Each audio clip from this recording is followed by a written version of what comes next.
I, 23-year-old female, have been dating Noah, 25-year-old male, for more than 3 years now. We met through friends, and he's truly the love of my life. Admittedly, my parents never liked him because I was only 19 while he was 22. I admit, this is natural, and we gave them plenty of time to trust him. They also wanted me to marry someone more polished, the word they used. Noah is not Catholic, nor is he from a wealthy background. He also has tattoos, which is a pretty big sin for my family. I knew my family was pretentious like that, but I never thought they would berate me for choosing my own life partner. Noah is more successful than me, and he takes care of me more than anyone else. My brother used to tell me that my parents thought I was going through my rebellious phase later in life, because I never used to go against their wishes before. This is true, but I've explained to them that it's because I didn't know I had a choice. They thought I would eventually break up with him. A few months ago, I found out that I'm pregnant. It was not planned at all. But Noah and I used to talk about starting a family way before this. So even though things are happening a lot earlier than we planned, we wanted to go ahead with it. Soon after, Noah proposed as well. We hosted a dinner for both our families and told them the news, and this is where things got out of control. I didn't want to shock them, so my brother had also told them that I was engaged, but I wanted to tell them about the pregnancy face to face. I don't get to see them much since they live far away, and this was special to me. But this is one of the reasons I feel like I'm the bad person. I feel like maybe I put too much pressure. Anyways, they came, they saw the ring, and pretended to be okay with it. But after we started eating, they were continuously making snide remarks, like how Noah could afford such a ring, or that it's fake. Now, Noah is not a person to take shoot, and after a lot of comments, he told them that if they had the class they showed with their money, my name, wouldn't have to be scared of telling them she's pregnant. To say they were shocked is an understatement. My mom started crying. My dad started fighting with my mother-in-law about Noah trapping me. I was so stressed and scared. They just kept shouting. Noah told them to get out, but before leaving, my mother told me to get rid of it. I couldn't believe what she said. I still didn't say anything. I was shocked. The next day when they called, I told them they were uninvited from the wedding. They were okay. They even said they were free of a burden. But after a week, they called, apologized, and said that missing their only daughter's wedding would be devastating. But I shouted a lot that day. I called them names, and I just lost it. It's been a while with no contact. I overthink a lot nowadays, hormones, I guess. But I want to know, what if I explained the pregnancy before they got shocked? Maybe if I told them instead of Noah, I don't know. They have given me everything my entire life, my education, everything. Am I the bad person?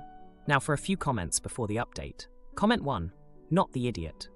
But do you really think, after you two have been dating for 3 years, your family will warm up to him still? You stated that they don't like that he has tattoos, or the ages of when you two started dating, and they also don't like that he's not from a wealthy family. Your parents have made it clear from the start they do not like Noah and do not support your relationship. Why would you want people at your wedding that do not support you two? And why would you subject Noah to their negativity more than he already has? If you do invite them back to the wedding, then you're the idiot. If you really love him, stick to your guns. Don't invite them to the wedding. Chances are, if you do, either Noah will break up with you because he shouldn't have to put up with their comments, or they will do something to cause a big scene at the wedding. Comment 2. You didn't do anything wrong. It's entirely possible that their apology is sincere. You'd know better than I would. But here's the thing. If you do allow them back into your life, then they need to follow certain rules. The top one of those is that they must be respectful to you and your fiancé, and never talk trash about him either in front of you or behind your back. They don't have to like him, but they do have to be polite and respectful. You have to have a shiny spine, which you have, but it's never easy to stand up to family. Not the idiot. Now, for the update. Hey everyone. It's been 3 days since I last updated you all on the situation with my parents and the pregnancy. And let me tell you, it's been a roller coaster. I know you've all been waiting to hear what happened next, so here goes. After I hung up on my parents that day, I was a mess. Noah, bless his heart, was there for me every step of the way. He's always been my rock, even when we first started dating, and my parents were giving him the cold shoulder. He's never been anything but kind and supportive, and I couldn't ask for a better partner. The next day, I was still reeling from the argument when my phone buzzed with a text from my brother. He's always been the mediator in the family, trying to keep the peace. He told me that my parents were really upset and that they wanted to talk to me. I was hesitant, but Noah encouraged me to hear them out. He's always believed in second chances, and I guess that's one of the reasons I fell for him in the first place. So, I called them back. The conversation was tense at first, but then my mom started crying. She said she was sorry for what she said, that it was out of shock and fear. My dad, who's always been a man of few words, actually spoke up and apologized too. He said he was scared of losing me to a life he didn't understand. It was a side of him I'd never seen before. We talked for hours, and I told them about how Noah and I had been planning to start a family, just not this soon. I explained how much he means to me and how he's been there for me in ways they never saw. It was like they were finally seeing Noah for the man he is, not the tattoos or the lack of a Catholic upbringing. The next day, they asked if they could come over and talk in person. I was nervous, but I agreed. When they arrived, it was awkward at first, but then my mom pulled out this old baby blanket that belonged to me. She handed it to me and said it was for the baby. It was a small gesture, but it meant the world to me. We sat down and had dinner, the same as we had planned before everything went south. Only this time, there were no snide remarks, just genuine conversation. My parents asked Noah about his job, and they were genuinely impressed with how he's built his career from the ground up. They even joked about how he might teach their grandchild to be just as successful. The evening ended with my dad pulling Noah aside. I didn't hear everything they said, but I saw them shake hands. When Noah came back to me, he had this look of relief on his face. He told me that my dad had given us his blessing, something I never thought I'd see. It's been a whirlwind, but things are looking up. My parents have started to come around, and they're actually excited about the baby. They've even offered to help with the wedding plans, which is a huge step for them. Noah and I are just happy that we can start focusing on our little family without the tension that's been hanging over us. It's not perfect, and I know there will be more bumps in the road, but for now, we're just taking it one day at a time. Mael says my daughter looks like her dad's mugshot, so we cut her off, but now she's secretly talking to him. So I wanted to use a throwaway account for this post. I, 27-year-old female, made a lot of mistakes when I was younger, and at 16, I had a baby daughter. Her father was much older and a very bad guy, and was sent away to prison before she was born. We, of course, have no contact today. I'm ashamed of my past, and do everything in my power to better myself and provide for my daughter. For example, I missed out on my GED when I was younger, so I studied to achieve it later in life. I'm currently part-time at college while working. My daughter is 11 years old, healthy, and flourishing in school. I couldn't be prouder of her. 6 years ago, I met my current husband, 27-year-old male, and he's just a wonderful human being. He's been nothing but supportive to me, and an amazing person to be around my daughter. So much so that after we married 2 years ago, he formally adopted my daughter. The only problem is his mom. She's very conservative, a born-again Christian, and the interactions we've had together have never been good. I've always been very aware that she dislikes me as a result of my past and didn't want my husband to marry me or adopt my girl. But on both sides, we were able to be civil enough, to a degree, that I imagined she'd just accepted it. My husband doesn't have the best relationship with her either, but tries his best, and I've always supported him throughout that. Even so, I dislike her, and I know she hates me. Recently, though, she said something really awful. It was during a family meal. She came over with her husband, my husband's stepfather, and we ate alongside my daughter. My mother-in-law kept staring at my daughter to such an extent that she was visibly uncomfortable. I asked her politely why she kept looking at her like that, to which my mother-in-law coldly asked if she looked anything like her father and whether we could compare her face to his mugshot. Needless to say, I was floored. My husband was furious, and my daughter actually cried, which made me start bawling too. My mother-in-law smirked and just left with her husband, and since then, my husband and I refused her access to our home. This was a month ago. A few family members have started admonishing us for keeping her away for as long as we have. My reply is that she hasn't apologized, and so we don't want her back, but they're saying we're being cruel and not being understanding of her moral values. She has apparently said she's sorry about what happened, but crucially, she hasn't said that to me. Am I being a major AH, or am I within my rights here? Edit. I forgot to mention that my mother-in-law has since been bad-mouthing me to the rest of the family, even more than she did before. She still has not said sorry to me, though. Now, for a few comments before the update. Comment 1. Not the idiot. Don't allow her to have contact with your child again. And when anyone says anything about it, say it's because you were appalled at your mother-in-law's lack of Christian values. Specifically, say you don't want a fake Christian around your daughter, and until your mother-in-law sincerely apologizes and proves she can actually act like a Christian, then she can't have any contact. Throw that woman's fake religious moral values right back in her face. Comment 2. Not the idiot. She was intentionally cruel to a child. She's lucky that you didn't deck her right then and there. Certainly, do not allow her any access to your child or home. Even if she comes up with a real apology, you may consider accepting. And since I'm super petty, I would even consider going to her pastor for advice about what to do about such non-Christian behavior by a member of his flock. Now, for the update. Hey everyone, it's been a month since my last post, and boy, do I have an update for you all. So, buckle up, because this has been a wild ride. After the incident at the family meal, things went from bad to worse. My husband and I were adamant about keeping my mother-in-law away, especially after she started spreading lies about me to the rest of the family. She was painting herself as the victim, saying she was just concerned for my daughter's well-being and that we were overreacting. It was infuriating, but we stood our ground. Then, 2 weeks ago, my husband's stepfather showed up at our door. He's always been a quiet man, not one to get involved in drama, but this time, he had something to say. He revealed that my mother-in-law had been keeping a secret from all of us. She had been in contact with my daughter's biological father. I was shocked. My husband was livid. The man was still in prison, and we had no idea how she even found him or what she was thinking. It turns out, my mother-in-law had been sending him letters and photos of my daughter, telling him all about her life. She believed that he had a right to know about his child, despite the fact that he was a dangerous man and had no place in our lives. My husband's stepfather had discovered this by accident and felt it was his moral duty to tell us. We were faced with a dilemma. On one hand, we were betrayed and hurt by my mother-in-law's actions. On the other, we had to consider the safety of our daughter. We decided to take legal action to ensure that my daughter's biological father couldn't reach out to her. It was a stressful and emotionally draining process, but we had to protect her. In the midst of all this, my husband's stepfather became an unexpected ally. He apologized for his wife's behavior and offered to support us in any way he could. It was a surprising twist, but it also made us realize that not everyone in my husband's family was against us. Now, here's where it gets even more complicated.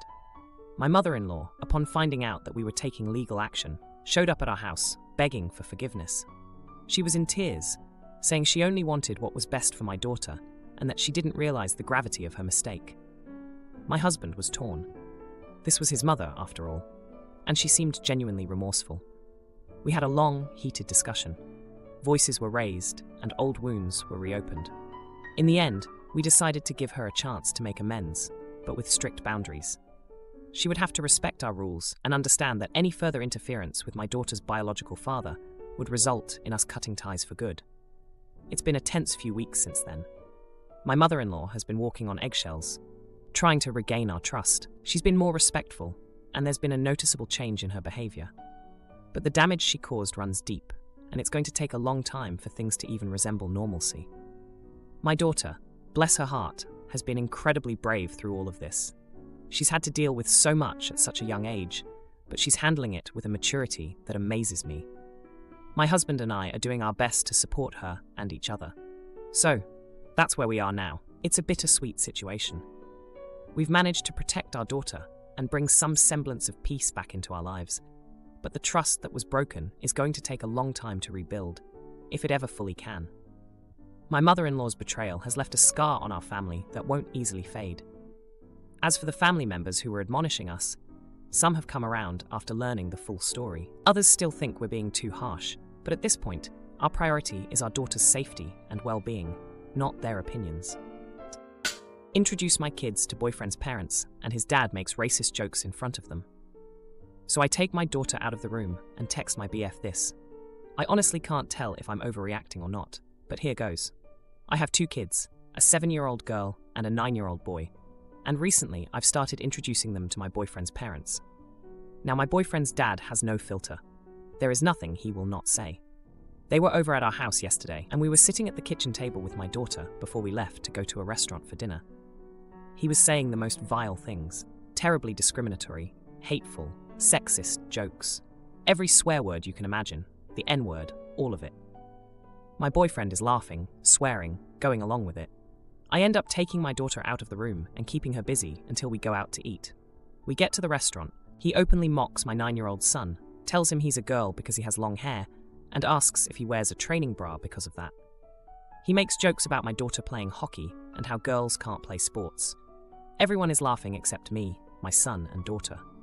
I'm desperately making comments to try and diffuse the situation. At one point, he asks me to describe how tight the butt was of a woman whom I had been referencing in a story. On and on with this stuff. I get home, and I can't sleep all night. I'm so mad at myself for not calling it out, for not saying something while it was happening. I texted my boyfriend, and I said going forward, I'm going to keep the kids out of his family's stuff. It's not my style, I don't want the kids around it. Whatever. A huge fight follows. He says it's just the way he is, that he has good intentions. He doesn't mean anything by it. He says, it's my responsibility to teach the kids that different people exist, that they need to learn that that's how some people are, and that's the way it is. I say no. It's my job to protect my kids now, to show my daughter that she doesn't need to tolerate old creepy men who say offensive things just to avoid making people uncomfortable. That my son shouldn't have to put up with a grown man making jokes at his expense and have adults laugh at him when he can't defend himself. I ask him why he isn't as mad as I am that his dad is saying that stuff so freely around kids. Why isn't he angry that his dad is making horrible intimacy comments to his son's girlfriend? I say that any adult who says such vile things so freely around small children is a piece of shit. I know that it's hard for my boyfriend to feel like I'm attacking his dad, but it makes me so angry, and I really think he is a disgusting man. I'm very open to advice and opinions. We are on the verge of breaking up over this. Edit to add, I'm quite literally reading every single comment, and it's making me emotional to have so much validation that I was right in setting this boundary. I'm pulling pieces from each response, and it makes me feel so confident in what I've done and how I can move forward in conversations with my kids about what happened and how I'm going to fix things with them. I'm in a good position. I own my house, and it's just me and the kids. Boyfriend lives on his own and only sleeps over when the kids are at their dad's. I have no problem leaving a bad relationship behind me. I think I was convincing myself that I was overreacting and crazy. Thanks to these comments, I know that I'm not. Now, for a few comments before the update. Comment 1. You're the idiot. Why are you with your boyfriend and deflecting the fact that your boyfriend went along with his dad's behavior? Guess what, sunshine? Your boyfriend is a straight-up nightmare, and you're continuing to expose your vulnerable children to him. Forget his dad, he's a disaster too. Be the parent your kids need you to be and dump him today. Comment 2. We are on the verge of breaking up over this. Good. Your boyfriend should not be defending his father saying vile things in front of your children. Edit. Everyone sucks here because your boyfriend is going along with this situation, and you're acting like his dad is the sole issue. He isn't. Now for the update. Hey everyone, it's been 2 weeks since my last post, and boy, do I have an update for you all. After the incident with my boyfriend's dad, things have been tense, to say the least. I've been doing a lot of thinking and talking with my kids about what happened. They're smart, and they understand a lot more than we give them credit for. My daughter, bless her, has been asking questions about why Grandpa would say such mean things, and my son has been quieter than usual, which worries me. So, I sat my boyfriend down for a serious talk. I told him that his dad's behavior was unacceptable and that it was affecting the kids. I reminded him of the time when we first met, how he told me he wanted to be a role model for my kids, someone they could look up to. I asked him what happened to that guy, because the man laughing at his dad's jokes wasn't him. He was quiet for a long time, and then he said something that shocked me. He admitted that he was scared of his dad, that he'd always been. He said that growing up, his dad was the kind of man who ruled the house with an iron fist and a sharp tongue. My boyfriend had learned to laugh along to avoid becoming the target himself. It was a side of him I'd never seen, and it made me see the situation in a new light. We decided to give it another shot, but with clear boundaries. His dad was not to be around the kids until he could behave appropriately. My boyfriend agreed and said he would talk to his dad. A few days later, my boyfriend came over, looking like he'd been through a storm. He told me he'd confronted his dad, told him about the boundaries we'd set, and it had not gone well. His dad had laughed in his face, told him he was whipped and that he was letting a woman run his life. My boyfriend had stood his ground though, and I was proud of him for that. But here's where things get really crazy.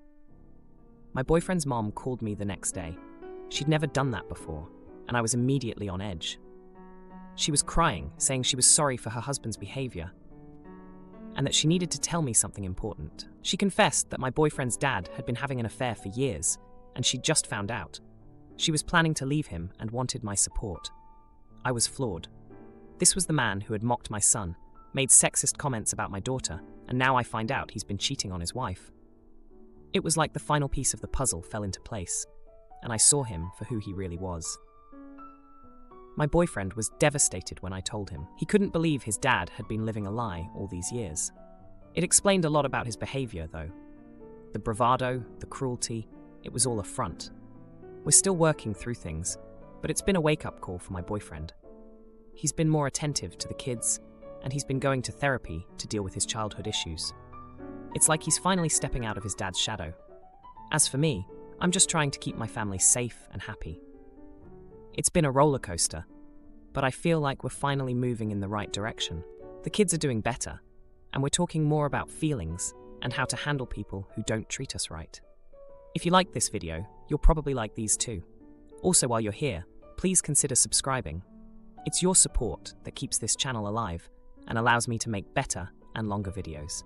Have a great day.